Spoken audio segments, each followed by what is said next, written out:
राम नाम की लूट है, लूट सके तो लूट, अंतकाल पछताएगा जब प्राण जाएंगे छूट। एक तरफ जहां अयोध्या में भगवान श्री राम का भव्य मंदिर लगभग बनकर तैयार है और प्राण प्रतिष्ठा समारोह आगामी 22 जनवरी को बहुत ही भव्य तरीके से होने जा रहा है। पूरा भारत खुशियों से झूम रहा है।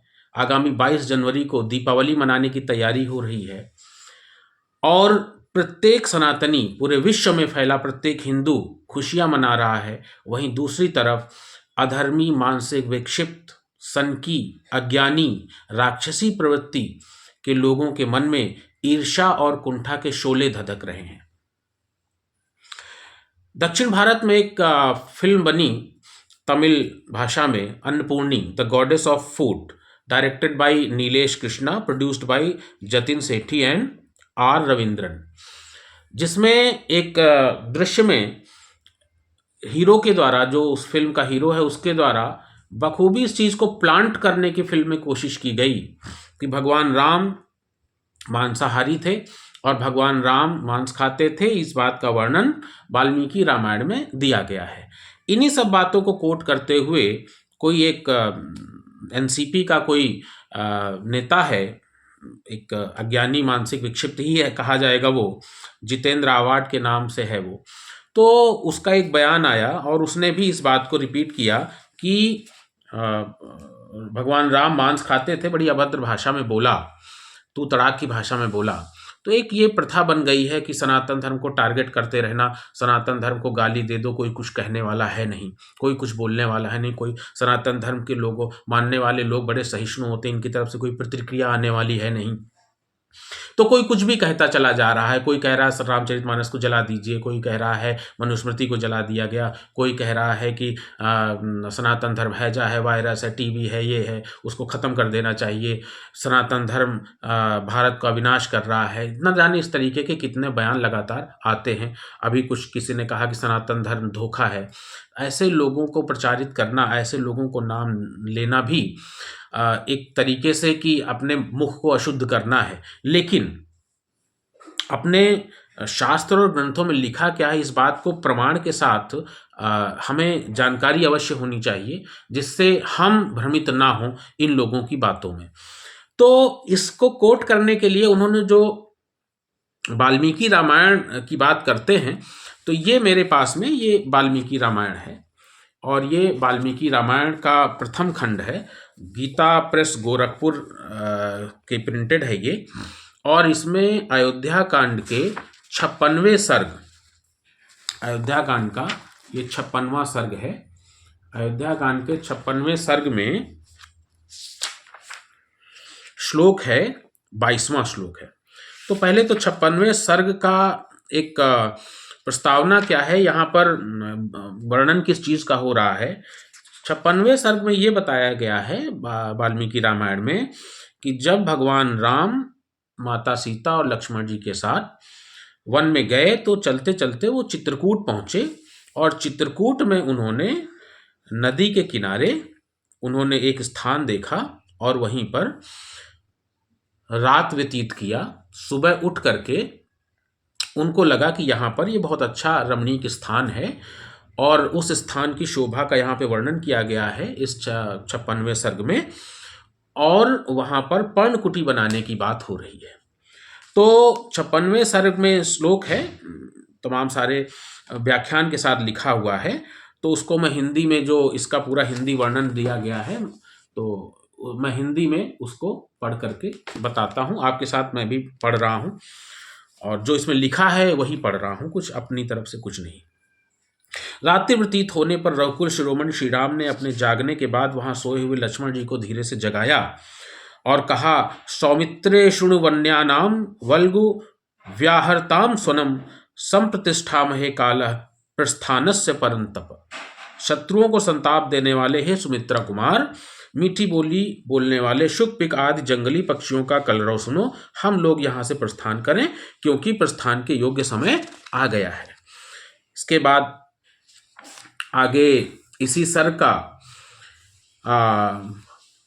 छठा सातवां श्लोक है, सातवां श्लोक है कि पश्य भल्लाद कान बिलवान नरय रनुप सेवितान फल पुष्पैर्वर्णताम नूनम सक्षाम जीवितुम। देखो ये भिलावे और बेल के पेड़ अपने फूलों और फलों के भार से झुके हुए हैं। दूसरे मनुष्यों का यहाँ तक आना संभव न होने से उनके द्वारा उपयोग में नहीं लाए गए हैं। अतः निश्चय ही इन फलों से हम जीवन निर्वाह कर सकेंगे। यहाँ पे वो भगवान राम और लक्ष्मण जी के बीच में और माता सीता जी के बीच में संवाद हो रहा है। संवाद हो रहा है कि हे विदेह राजनंदिनी, इस वसंत ऋतु में सब ओर से खिले हुए इन पलाश वृक्षों को तो देखो। ये अपने ही पुष्पों से पुष्पमालाधारी से प्रतीत होते हैं और उन फूलों की अरुण प्रभा के कारण प्रज्वलित होते से दिखाई देते हैं।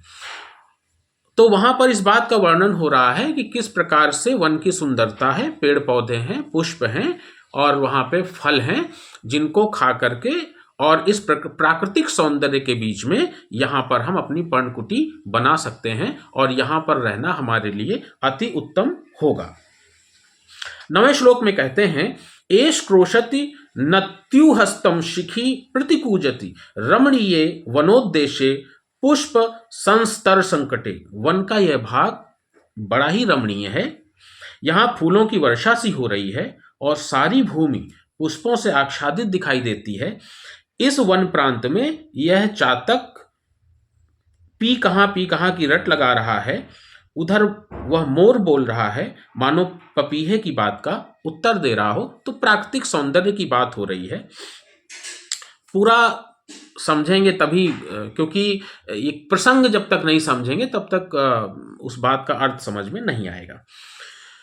तो ऐसे ही करते हुए जब आगे बात होती है तो 22वें श्लोक में कहा जाता है,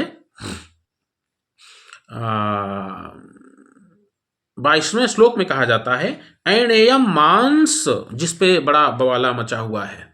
अब ये श्लोक है, पर्णकुटी बनाने की बात हो रही है यहाँ पर। तो उन्होंने कहा कि ऐणेयम मांस म्राहित्यशालाम यक्षामहे वयम कर्तव्यम वास्तु शमनम सौमित्रे चिरजीविभी। हे सुमित्रा कुमार, हम गजकंद का गूदा लेकर उसी से पर्णशाला के अधिष्ठाता देवताओं का पूजन करेंगे, क्योंकि दीर्घ जीवन की इच्छा करने वाले पुरुषों को वास्तु शांति अवश्य करनी चाहिए। जब पर्णकुटी बन गई, पूरा वर्णन है, आप पढ़ेंगे विधिवत तो पता लगेगा इसमें। तो जब पर्णकुटी बन गई तो पर्णकुटी बनने के बाद में वास्तु शांति, जो कि हमारे सनातन धर्म में वास्तु का विशेष महत्व है, तो वास्तु शांति के लिए यहाँ पे वर्णन हो रहा है। और जब भी हम कभी पूजा पाठ करते हैं तो हमारे यहाँ फल, मिठाई, खीर, अनेकों पकवान इत्यादि से भोग लगा करके और भगवान का, इष्ट देव का पूजन करने का हमारे यहाँ विधान रहा है। तो उसी विधान की यहाँ बात हो रही है कि हमको वास्तु शांति करनी है इस पर्णकुटी की, तो हमें भोग लगाने के लिए हमको एक फलों की आवश्यकता है, पकवान की आवश्यकता है। तो जंगल में कैसे पकवान मिलेंगे? अब पूजा में हम किसी मनुष्य के या जीव का मांस तो नहीं चढ़ाते हैं ना। पूजा किसी मनुष्य या जीव के मांस से तो नहीं होती है। हमारे सनातन धर्म में ऐसा तो कभी नहीं हुआ है। तो आगे जब 23वां श्लोक है तो उसमें वर्णन है, भगवान श्री राम कहते हैं लक्ष्मण जी से, मृगम हत्वा अनय क्षिप्रम लक्ष्मणे शुभेक्षण कर्तव्य शास्त्र दृष्टो ही विधिर धर्म मनुस्मर। यानी कि हे कल्याणदर्शी लक्ष्मण, तुम गजकंद नामक कंद को उखाड़कर या खोदकर शीघ्र वहां से ले आओ, क्योंकि शास्त्रोक्त विधि का अनुष्ठान हमारे लिए अवश्य है और ये करना अत्यंत आवश्यक है, हमारा कर्तव्य है ऐसा करना, और तुम धर्म का सदा ही चिंतन पालन करो। तो यहां लिखा हुआ है कर्तव्य शास्त्र दृष्टो ही। शास्त्र में मांस खाने के लिए नहीं कहा गया है।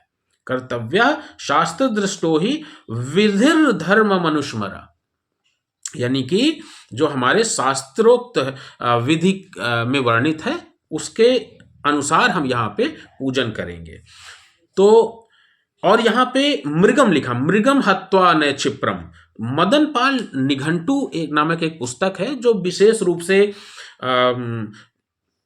जो हमारे शास्त्र हैं, जो हमारी वैदिक संहिताएं हैं तो उनसे विशेष शब्दों को चुन चुन करके सुव्यवस्थित रूप से उन शब्दों का एक संग्रह किया गया है मदनपाल निघंटू में। तो वहां पर उस पुस्तक में जब आप देखेंगे तो लिखा है कि मृग का अर्थ गजकंद है, और इसमें यहां पर भी वाल्मीकि रामायण में लिखा हुआ है। मैं वर्णन कर देता हूं। Valmiki Ramayana, Gita press Gorakhpur, page number 395, सर्ग अयोध्या कांड, सर्ग 56, और पेज नंबर 395 में पूरा अर्थ और शब्द का संधि विच्छेद सहित पूरा वर्णन यहां पे दिया गया है।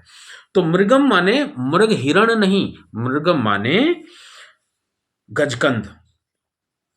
तो इसके बाद में 24वां श्लोक है, जिसका अर्थ है कि भगवान राम की इस बात को समझकर शत्रु वीरों का वध करने वाले लक्ष्मण ने उनके कथानुसार कार्य किया। और तब भगवान श्री राम आगे कहते हैं, ऐणेयम श्रप यस्वैच्छालाम यच्छामहे वयम त्वर सौम्य मुहूर्तो अयम ध्रुवश्च दिवसो ह्यम। मीन्स लक्ष्मण, हे लक्ष्मण, इस गजकंद को पकाओ, हम पर्णशाला के अधिष्ठाता देवताओं का पूजन करेंगे। ऐणेयम श्रप यस्वैच्छालाम यच्छामहे वयम त्वर सौम्य मुहूर्तयो। मीन्स कि ऐसा मुहूर्त, कौन सा मुहूर्त है, जब उत्तरा नक्षत्र, रोहिणी नक्षत्र और रविवार, ये तीनों का जब संयोग होता है तो उसे ध्रुव बेला, ध्रुव नक्षत्र की बात कर रहे हैं, ध्रुवश्च दिवसो त्वर सौम्य मुहूर्तो अयम ध्रुवश्च दिवसो है। अर्थात यह सौम्य मुहूर्त है और यह दिन भी ध्रुव संज्ञक है, अर्थात इसी में यह शुभ कार्य होना चाहिए। यानी मुहूर्त निकल जाएगा, जल्दी से फल पका करके, पकवान बना करके लाओ जिससे हम पूजा कर सकें। स लक्ष्मण कृष्ण मृगम हत्वा मेध्यम प्रतापवान अथ चिक्षेप सौमित्रि समिद्धे जात वेदसी। प्रतापी सुमित्रा कुमार लक्ष्मण ने पवित्र और काले छिलके वाले गजकंद को उखाड़कर अग्नि में, प्रज्वलित अग्नि में उसको डाला और उसको पकाया। यहां पे गजकंद की बात जब आप करते हैं तो दीपावली में हम लोग विशेष रूप से एक सब्जी बनाते हैं, विशेष रूप से एक फल लाते हैं और जिसको हम लोग जिमीकंद कहते हैं, और जिसका दूसरा नाम सूरन भी होता है। जब आप चित्रकूट में जाते हैं तो चित्रकूट में रामफल के नाम से एक बहुत बड़ा सा एक फल होता है, और वो जो फल होता है उसके छोटे छोटे टुकड़े काट करके खट्टा मीठा फल होता है, उसको चित्रकूट में खाने के लिए जगह जगह दुकानों में आपको मिल जाएगा, जिसे रामफल भी कहते हैं। वो भी जिमीकंद का एक दूसरा रूप कह लीजिए उसे। तो उसी की बात हो रही है यहाँ पर, उसे गजकंद कहा की संज्ञा दी गई है, और चित्रकूट में वो बहुत प्रसिद्ध है रामफल के नाम से। आप गूगल में देखेंगे तो आपको मिलेगा। इसके बाद में 28वें श्लोक में जब बात आती है, 27वें श्लोक में बात आती है, तत्तुपक्वम समाज्ञाय निष्टप्तम छिन्न शोणितम लक्ष्मण पुरुष व्याघ्रमथ राघवम ब्रवीत। यानी कि जिस गजकंद मूल की बात हो रही है, रक्त विकार का नाश करने वाले छिन्न शोणितम, उस गजकंद को भली भांति पका हुआ जानकर लक्ष्मण ने पुरुष सिंह श्री रघुनाथ जी से कहा। 28वां श्लोक, अयम सर्व समस्तांग श्रिता कृष्ण मर्गो मया देवता देव शंकास यजस्व कुशलो हृषि। देवोपम तेजस्वी श्री रघुनाथ जी, यह काले छिलके वाला गजकंद जो बिगड़े हुए सभी अंगों को ठीक करने वाला है, मेरे द्वारा संपूर्णतः पका दिया गया है। अब आप वास्तु देवताओं का यजन कीजिए, क्योंकि आप इस कर्म में कुशल हैं, अर्थात आप पूजा प्रारंभ करिए। मेरे द्वारा फलों को पका करके भोजन तैयार कर दिया गया है, प्रसाद के लिए, भोग लगाने के लिए, पूजा करने के लिए तैयारी कर ली गई है। तो ये वर्णन है। तो यहां पर मांस शब्द का जो अर्थ है, वो मांस मतलब किसी मनुष्य का मांस नहीं, किसी हिरण पशु का मांस नहीं। यहाँ पे मांस का अर्थ है गूदे से, मतलब गजकंद का गूदा, मांस मराहित शालाम। तो यहाँ पर अर्थ का अनर्थ करके लोग जो बता रहे हैं उनको वाल्मीकि रामायण पढ़नी चाहिए और उसमें विधिवत कहा गया है, पूजा पाठ की बात हो रही है यहाँ पर। मांस से पूजा नहीं, किसी मनुष्य या पशु के मांस से पूजा नहीं होती है, और उसका हिंदी में बाकायदे उसका वर्णन किया गया है, उसका अर्थ सहित समझाया गया है। इसके बाद एक और वर्णन आता है अयोध्या कांड में ही सर्ग 96, अयोध्या कांड में सर्ग 96 है, और उसका प्रथम श्लोक है, ताम तदा दर्शयित्वा तु मैथिलीं गिरि निम्नगाम निशसाद गिरि प्रस्ते सीताम मानसेन छंदयन। यहाँ पे मानसेन शब्द की बात हो रही है, तो इसको अलग अलग तरीके से न जाने क्या क्या व्याख्या की गई है। और जो मानसिक रूप से विक्षिप्त, या कह लीजिए कि जानबूझ करके धर्म में हमारे ग्रंथों में कमियां निकालने की कोशिश कर रहे हैं, तो वो अर्थ का अनर्थ करके न जाने कितनी किताबें भी अलग अलग छाप करके बांटी जा रही हैं जिसमें अर्थ का अनर्थ बताया गया है। लेकिन ये गीता प्रेस गोरखपुर की किताब वाल्मीकि रामायण ये हमारे पास में है, आप इसको लीजिए और पढ़िए विधिवत। इसमें क्या कहा गया है कि अयोध्या कांड के 96 जो सर्ग है उसका प्रथम श्लोक है, और जब भगवान श्री राम माता जानकी के साथ में मंदाकिनी नदी के किनारे भ्रमण करते हुए, आपस में बात करते हुए वहां पर बैठते हैं, विचरण करते हैं, तो वहां का श्लोक है ये कि ताम तदा दर्शयित्वा तु मैथिलीं गिरि निम्नगाम निशसाद गिरि प्रस्ते सीताम मानसेन छंदयन। इस प्रकार मिथिलेश कुमारी सीता को मंदाकिनी नदी का दर्शन कराकर उस समय श्री रामचंद्र जी पर्वत के समतल प्रदेश में उनके साथ बैठ गए, और तपस्वी जनों के उपभोग में आने वाले फल फूल मूल के गूदे से उनकी मानसिक प्रसन्नता को बढ़ाने लगे। मतलब उन्होंने इसका वर्णन करने लगे, उसके स्वाद का वर्णन करने लगे, और उस जो वहां पर जो फल और जो कंदमूल है उसकी वहां पे माता सीता से व्याख्या करने लगे, और उनका लालन करने लगे, उनके साथ में वार्तालाप करने लगे। फिर से पढ़ लीजिए, ताम तदा दर्शयित्वा तु मैथिलीं गिरि निम्नगाम निशसाद गिरि प्रस्थे सीताम मानसेन छंदयन। मांस का वर्णन कर रहे हैं, मतलब वो किसी पशु या मनुष्य के मांस का वर्णन नहीं कर रहे, उस कंदमूल के, उस फल के गूदे की और उनके स्वाद का वर्णन वहां पे कर रहे हैं, जो कि प्रकृति में वहां उनको उस समय दिख रहे हैं। इदम मेध्यमिदम दूसरा श्लोक है 96 सर का, 96वें सर का, इदम मेध्यमिदम स्वादु निष्टप्तमिदमग्निना एवमास्ते स धर्मात्या सीतया सह राघव। हे धर्मात्मा रघुनंदन,